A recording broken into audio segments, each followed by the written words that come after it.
Dito ba? Ay, ito, ang laki. Ang laki. Ang laki, oh. Ayun, oh. Wow. Wow, ang laki. O, pag nabubungkal. So, yun, nagawa sila, oh. Dinungog nila, oh.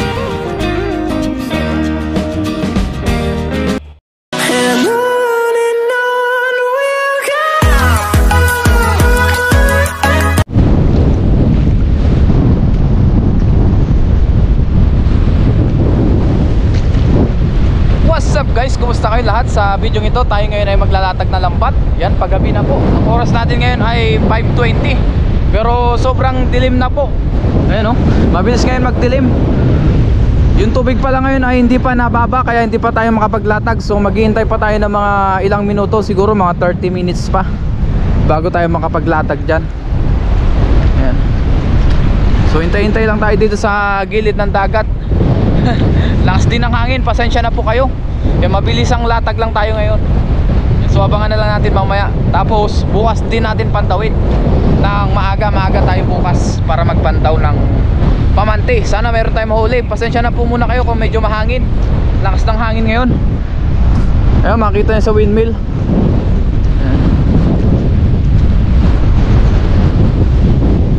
Kakalabas ko lang din po sa aking trabaho. So samahan nyo po ako ngayon. See you mamaya sa ating paglalatag. Pababahin lang natin yung tubig. Ayan, tumataas yung buhok ko. Tapos may flashlight din pala tayo dito. Ayan. So ngayon guys, maglatag na tayo kasi ibas na yung tubig. Ayan, inabot na tayo ng mga 6:30. Ayan, ito na yung ating lambat. Mabilis ang paglalatag lang ito kasi masyadong malakas ang hangin. Tapos gabi na rin para bukas. Maaga pa kasi tayo bukas. Yan, ibas na yung tubig, oh. Tapos maaga ang low tide na naman, mga bandang alas 5. Maaga tayo bukas. Yun, dito tayo magtali guys, oh. Ayan, sa may poste. Ayusin ko lang yung ating lambat para may latag natin na maayos. Ayan.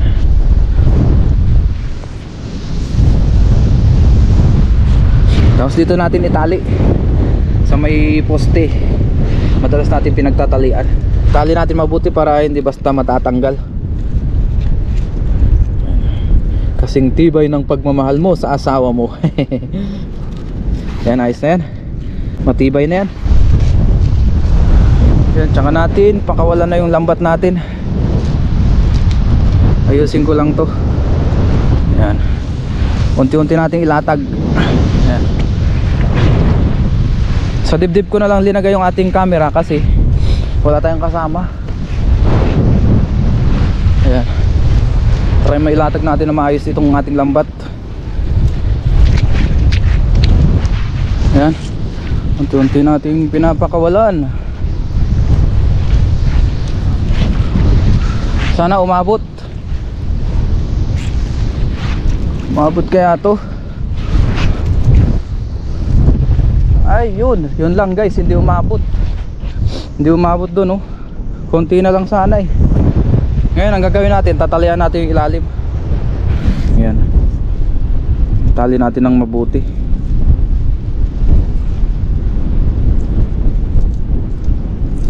Ayan. Ayos na yan guys, matibay na yan.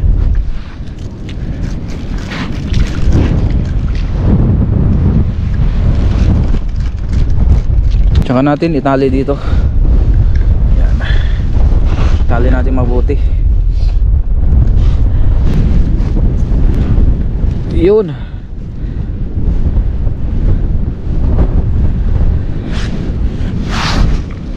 Ayun, ayos na. Tibay na yan. Ayos. So ayusin ko lang yung iba para talagang sure na hindi matatanggal.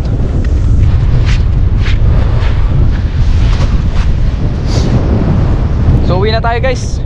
See you po bukas sa ating pagpapandaw. Good night po sa ating lahat. Sana meron tayong mahuli.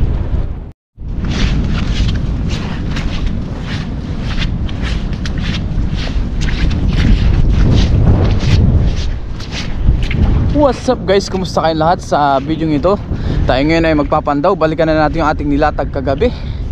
Yan, good morning po sa ating lahat. Nandito na naman tayo sa dagat, sa karagatan. Yan, maglakad muna tayo ng mga 500 meters pupunta doon sa baba. Doon kasi natin linatag para mas maraming mahuli. Pag dito lang kasi sa gilid, meron din naman, kaso baka ako konti mahuli natin. Kaya doon natin linatag sa baba. Sana meron tayong huli na naman ngayon. Sana meron. Let's go. Wala man dito guys. Yan, umpisa na natin. Magtingin kung may huli. Mukhang zero yata tayo ngayon. Wala tayong huli dito banda oh. Bumuka ba to? Parang hindi siya bumuka. Ayun oh. Wala dito ba? Ay, ito, ang laki. Ang laki. Nabubulok, ang laki oh. Ayun oh, bugaong oh. Wow, ang laki. Ito ay anong tawag dyan? Bikaw. Ayun oh, dalawang bikaw. Malalaki rin. Tanggalin na natin. Thank you Lord, may huli tayo. Ayusin lang natin yung camera. Ay, ito, grabe, ang laki oh. Wow. Yan. Nilusot niya. Yan, second time ko na makahuli ng ganito kalaki guys. Yung nakaraan na huli natin na yan, pagkaong ang laki. Kala ko wala na tayong huli. Meron pala. Pinakaba ako ah. Kasi malapit na tayo sa gitna eh. Wala pang huli. Yun o. Wow, ang laking pagkaong. Lagyan muna natin dito. Ito, bikaw. Uy, nagpaikot-ikot ang bikaw.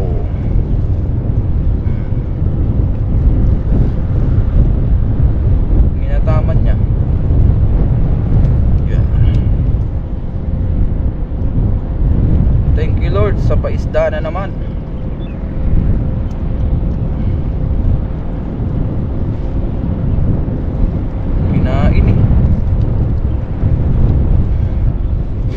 Lambat natin oh. Bikaw. Pa isa. Magkapatid yata to eh. Mag-asawa.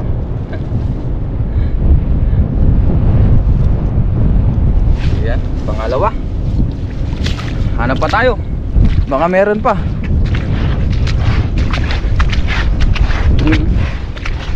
Ito to, meron pang malaki ila.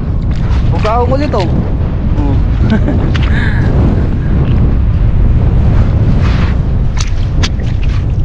Tanggalin na yan. Tanggalin na yan. Oh. Natuyuan na. Buhay pa to. Itong buhay pa. Malakas pa to.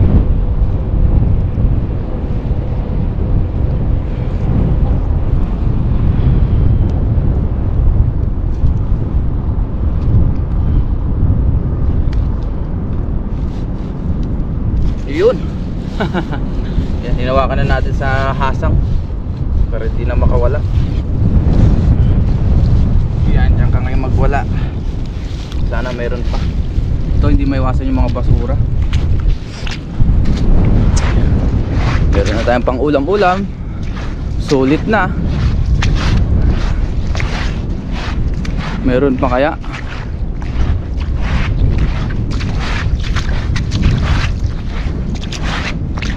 Meron pa kaya tayong huli? Wala na. Wala na tayong huli guys ah. Naka ilang piraso lang tayo ah. Oh, wala na nga guys. At least meron tayo na huli, hindi tayo na zero. Kaya pala guys, nagkasabit-sabit, hindi masyado lumapat dahil yung mga tansi dyan, no? O yung mga tawag dyan, wire, sumabit-sabit, kaya hindi masyadong bumuka. Sayang. Pero at least meron pa rin naman tayong huli. Yan, biyaya na to. Kasi may pang ulam na tayo. Ilang piraso to? 4 na piraso. Goods na yan. Pero malaki naman. Kaya thanks God pa rin. Meron tayong huli yung hindi tayo na zero. So let's go. Ligpitin ko lang yung lambat tapos uwi na rin tayo. Bawi na lang tayo sa susunod. Tara na guys, uwi na tayo. Yan, bawi na lang tayo dun sa ating pang-ulam. Luto tayo ng masarap na ulam. At least meron tayong huli ngayon. Medyo malalaki pa. At yung isang bugaong, malaki talaga yung isang bugaong, mga nasa 1 kilo siguro yun. O 3/4 to 1 kilo yung mga ganong kalaki na ang tataba. Second time ko makahuli ng ganong bugaong. Kaya thank you Lord sa mabiyayan namang araw. Kasi meron na naman tayong pang-ulam. Hindi naman tayo sobrang nakarami, sapat lang yung binigay sa atin na pang ulam-ulam. Tsaka hindi naman pambenta yung ating hinuhuli. Kumbaga pang ulam-ulam lang. Tapos libangan na rin natin. Dahil sa pangingisda natin ay nalilibang tayo. Tapos meron tayong nagagawang content, pang ulam-ulam.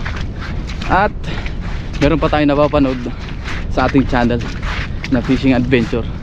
Masayang experience to kasi babaunin ko to pagka ako'y nag-for good na sa Pinas. Yan yung mga ganitong activity ba, mga ginagawa dito sa bansang Taiwan. Yan, darating yung araw na ganun pala yung ginagawa ko nung kabataan ako. Yan. Napakasarap naman talaga sa pakiramdam yung makahuli tayo ng isda. Tapos inuulam natin yung sarili nating huli. Talagang sobrang blessing. Kumbaga parang mas masarap sa pakiramdam yung ganun. Grabe ganda ng panahon ngayon, no? Makulimlim pero malamig. Kailangan natin tiyagain yung lamig. Naka-jacket naman ako guys, doble pa nga yan. Tapos naka-fishing suit pa ako para talagang hindi tayo lamigin.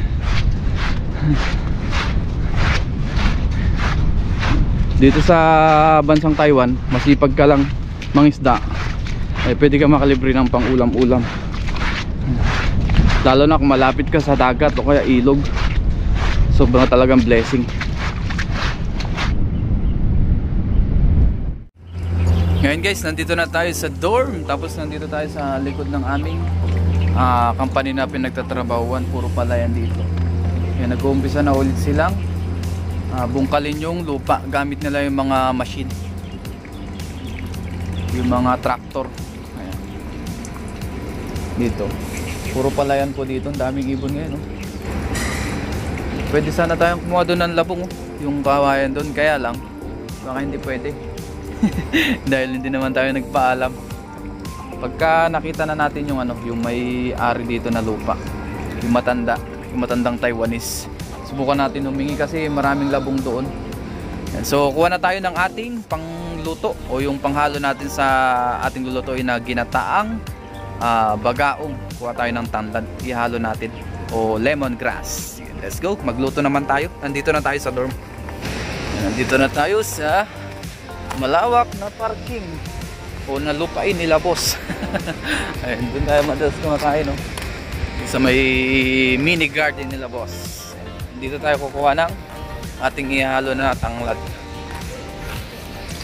Yung ating kamote, parang mamamatay dahil sa sobrang lakas ng hangin dito.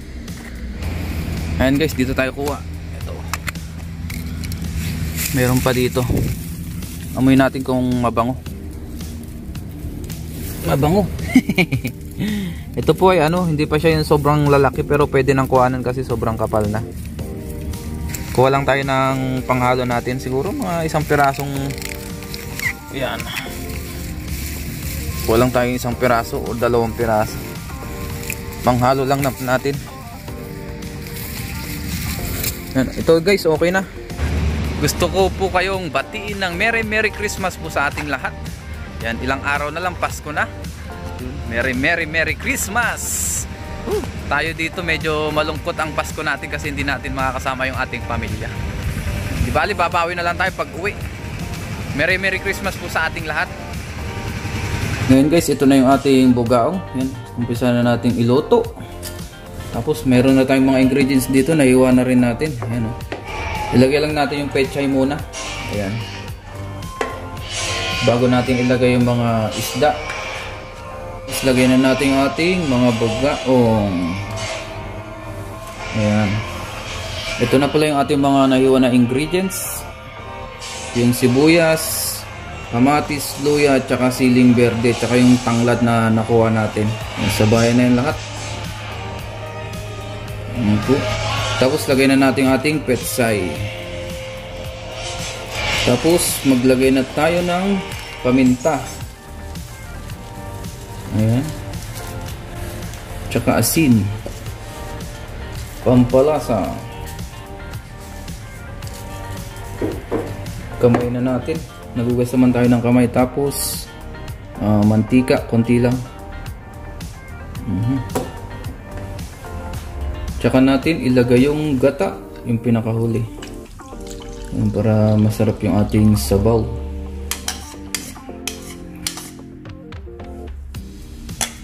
Yan, sabayan na to. Nagutom na. Dagdagan natin ng konting tubig.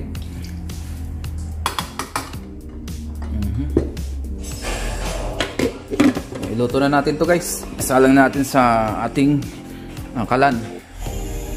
Yun, ayos. Habang tayo nagluluto, guys, panoorin muna natin yung nagtatraktor. Ayun, oh. Ayan. Ganda ng makina nila, oh.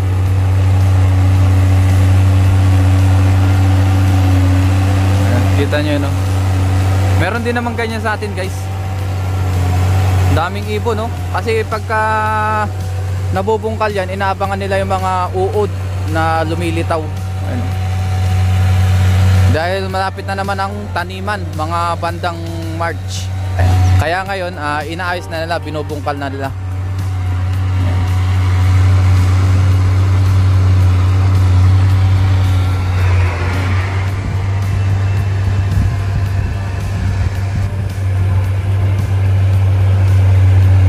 Daming ibon, no?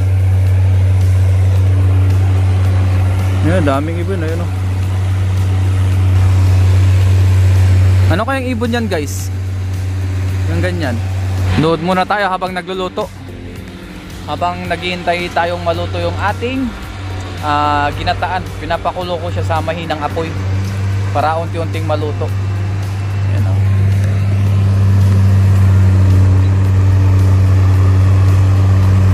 Ang ginagawa, no?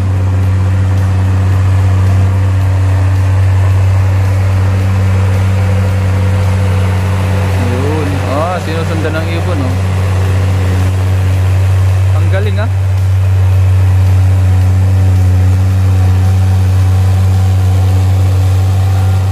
Oh, yung ibon, sunod-sunod rin sila, oh. Oh.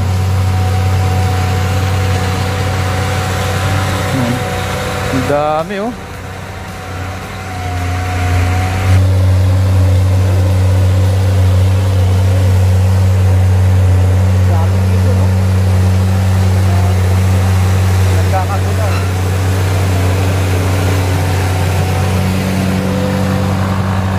Palapit na ng palapit dito. Umpisa na naman ng taniman. Dagsa, eh. Nag-aabang na mga pagkain. Ayun, oh. Kasi ito, guys, ayun, oh, matigas to. Matigas siya, tumigas na. Tapos pagka nabungkal, ito na, oh. Ang ganda ng lupa nila dito. Kaya mga ibon, enjoy na enjoy dun, eh. Sa pag kain ng mga uod na lumalabas o pag nabubungkal. Yan. So let's go. Tingnan na natin yung ating niluluto. Baka luto na. Makakain na tayo. Nakimarites lang tayo dito sa labas. Ayan. May gate po dito, oh. Yon, luto na po ang ating ginataan na bugaong. Yung iba palang isda natin, guys, ay nilagay natin sa rep para hindi natin mailuto lahat at meron pa tayong maulam sa mga susunod na araw. So patayin na natin yung kalan. Kain na po tayo. Wow, sarap. Ngayon, guys, kain na po tayo. Luto na yung ating ginataan. Meron na rin po tayo ditong kanin. Bago tayo mag-umpisa kumain, mag-pray muna tayo. Lord, maraming salamat po Panginoon sa araw na ito, sa aking nahuli na mga isda. Ganun po sa aking magkain na sa aking harapan. Kusbasan niyo po magbigay sa aking piso na pangatawan ng kalakasan. Ganun din sa aking mga viewers, sa aking pamilya. Ingatan niyo po sila sa araw-araw. Ito po ang asang dalangin. In Jesus' name, Amen. So tara po, kain tayo. Merry Christmas po sa ating lahat. Maligayang Pasko po. Kung saan man tayo naroon, sa mga kapwa nating OFW, sa mga kapwa nating kababayan sa ibang bansa, Merry Christmas po sa ating lahat. Ganun din po sa mga nandyan sa Pinas. Merry Christmas!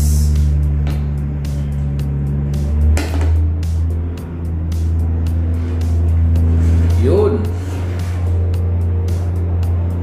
Sineselebrate natin ang kapanganakan ng ating Panginoong Heso Kristo.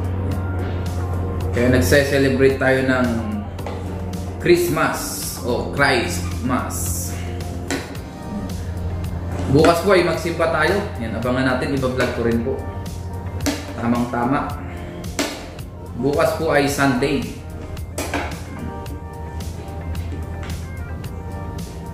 Bukas ay Sunday, magsimba po tayo. Ito guys, baka i-upload natin ito mamaya, itong ating video.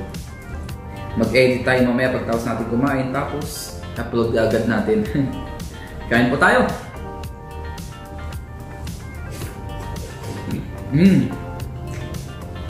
Magkamay tayo ngayon.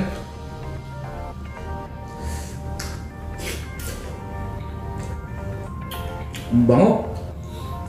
Mabango talaga pag nilalagyan natin ng tanglad.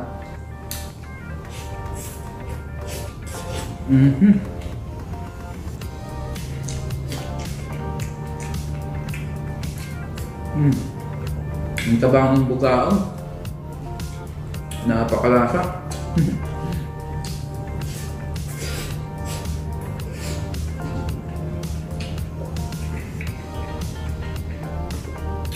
Kain po tayo.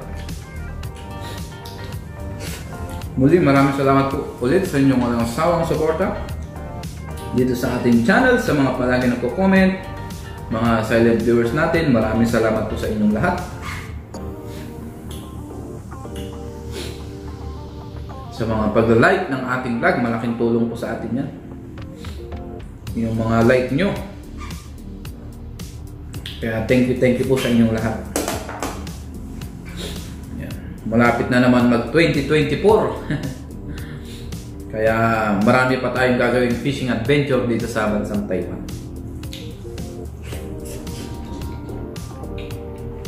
Abangan po natin yan.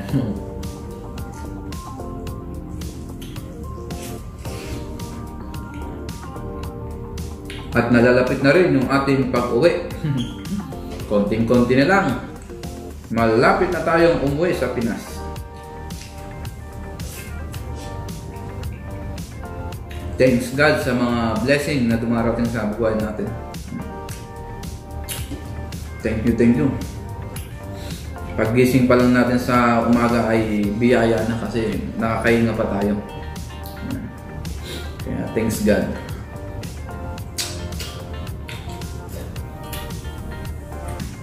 Kain po.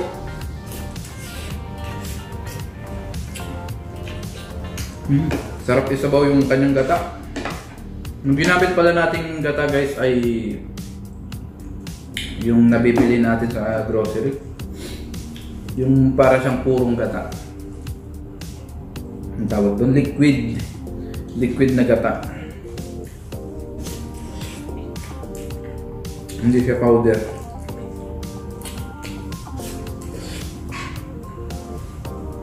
Bukin na natin to. Na. Alright. May tinit pa. Yun ang taba. Biyaya, malalaki po yung ating nahuli. Kaya kahit ilang piraso lang yung ating nahuli, sulit pa rin kasi malalaki. Sa isang piraso pa lang ay talagang ulam na isang kainan na.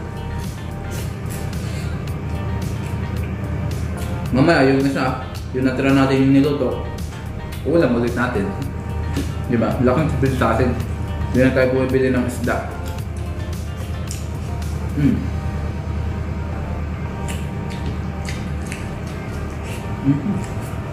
Yung ulo. Sipsipin natin.